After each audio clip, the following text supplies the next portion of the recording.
Hello, and welcome to Kathy's Eclectic Garden. I'm Kathy, and I garden in Zone 6A in Northwest Ohio. During the next few weeks, I will be talking about plants that you should consider adding to your 2024 garden to attract pollinators. Your flowering plants and vegetables benefit from the pollinators in your garden. In fact, without pollinators, your plants would not produce any fruits or vegetables. In other words, these plants are good choices to add to your garden if they grow well in your hardiness zone. So let's dive in. Today's video is about a flower that I never considered a pollinator plant, at least not until I started growing them. That plant is the crocus, and in this video I will show you why it is a pollinator plant. The next series of slides will show the growth of a crocus from when it first emerges from the ground until it flowers. This growth process took about a week. The flowers last from 1 to 2 weeks depending on the weather. Crocus grow from corms.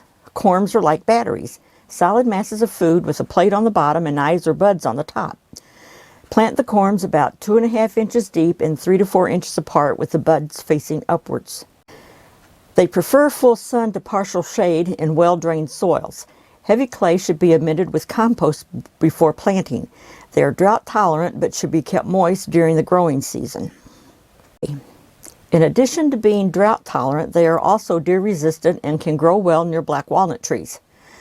Unfortunately, the corms can be dug up and eaten by mice, voles, or squirrels, but I haven't had any of these issues in my garden with my crocus, at least not yet. Apply a balanced fertilizer in early autumn if you have a short spring. If you have a long temperate spring, you can fertilize after the plants have flowered and the blooms have died back. Crocus are part of the iris family and native to the Alps, Southern Europe, and the Mediterranean area. There are about 90 species of deciduous, perennial, early spring blooming crocus. The alpine species, Crocus vernus, is the main ancestor of the common garden crocus. Spring flowering crocuses are hardy in zones 3 to 8, while fall blooming varieties are hardy in zones 6 through 10. This year, my crocus bloomed a couple of weeks earlier than they did last year. In fact, they bloomed and were done before the last week of March. Last year, they didn't break ground until the last week of March. Crocus flowers are commonly used in landscaping and gardening to adorn gardens, parks, and pathways. The vibrant colors and early blooming add visual appeal to outdoor spaces. Crocus flowers hold deep symbolism and meaning. Purple crocus symbolizes luxury, dignity, and pride. Yellow crocus represent cheerfulness, happiness, and positivity. And white crocus symbolizes purity, innocence, and spirituality. Here is the general layout of my crocus bed, if you want to call it that. Yes, it's small and not very impressive, but there's a reason for this. I had never attempted to grow crocus in my yard, and my hope is that they will naturalize and form about a 12-inch wide ring of flowers around this border. Also, I didn't know how well the crocus would thrive in my tough clay soil. These were planted 2 years ago before I knew that I should amend clay soil. Now that I know how well the plants grow, I will be adding more of them this fall, and I will also be amending the soil. Here we can see how the wind shaking this flower causes the pollen on the stamen to fall down into the bottom of the flower. The stamen is the male reproductive organ and is the long yellow anther on top of a white filament situated around the stigma. The pistil is the female reproductive organ located at the base of the flower. The top part of the pistil is the stigma, shown here. When the pollen is transferred to the stigma, pollination occurs, initiating the process of fertilization. The bees are sure enjoying crawling in and around these crocus. You can see the pollen sacs on the back legs are full of pollen. You can also see how the stamens surround the stigma. Watch closely and you will see the bees bumping each other off the flower. Toward the end of the clip, you will see how the bees and flower petals are covered in pollen.